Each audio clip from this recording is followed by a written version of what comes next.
David Feldman staged a bare-knuckle boxing match on the undercard of a mixed martial arts show at a Yavapai Nation casino in Arizona in 2011. The promoter offered the fight on the internet as a paid streaming option, just to see if anybody would watch it. Feldman claims the pay-per-view system crashed under the demand of hundreds of thousands of buyers worldwide trying to watch two men fight with their bare fists.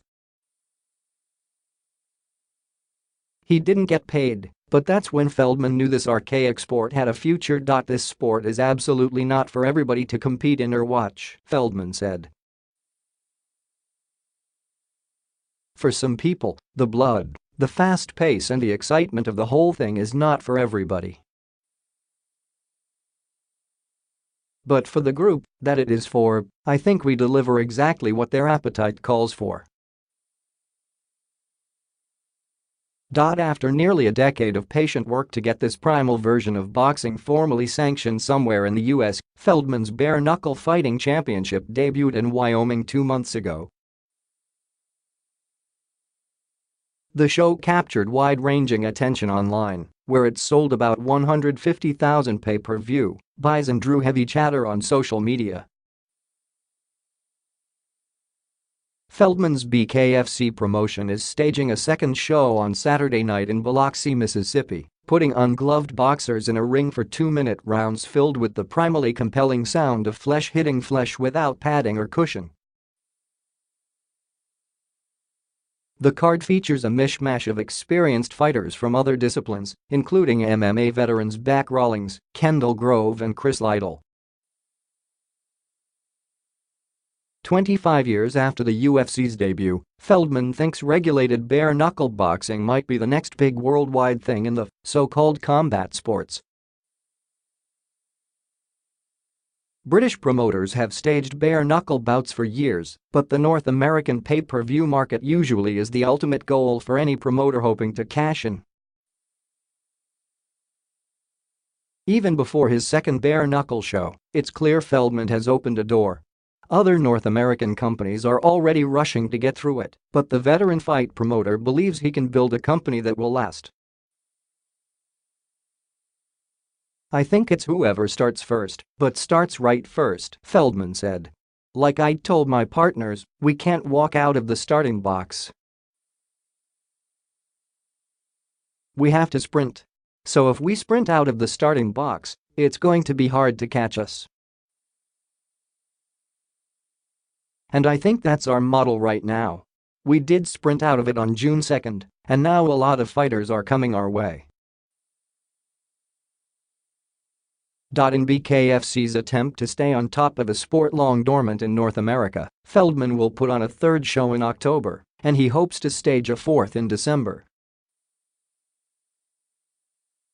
He plans 8 shows in 2019, with 4 on pay-per-view and 4 on television. Feldman's goal isn't just to stage bare-knuckle fights, which he could do without state sanctioning.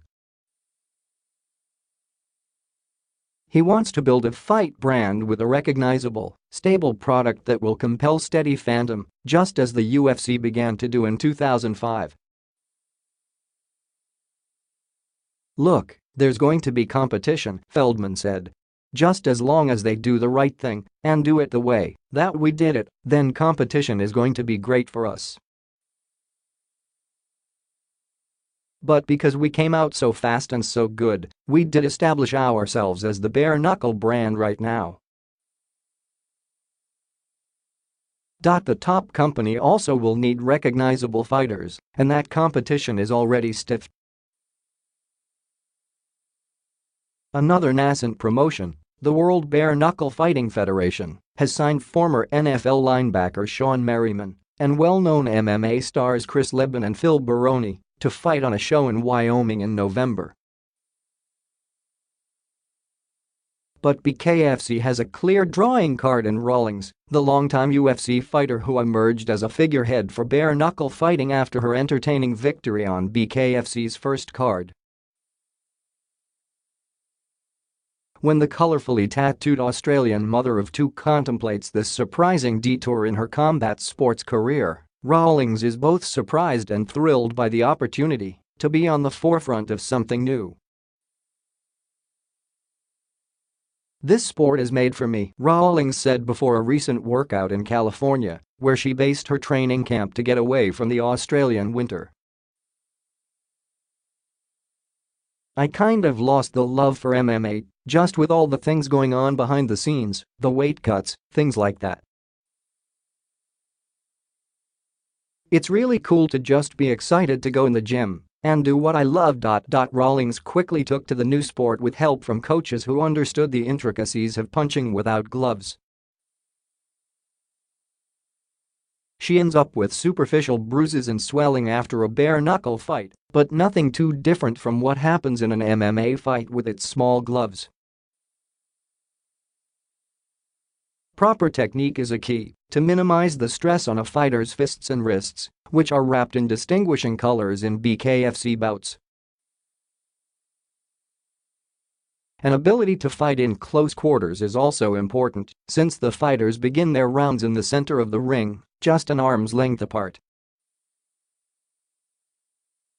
For Rawlings, it's all a thrill. "My only worry with my last bare-knuckle fight was, damn, I don't want to hurt my hands," Rawlings said.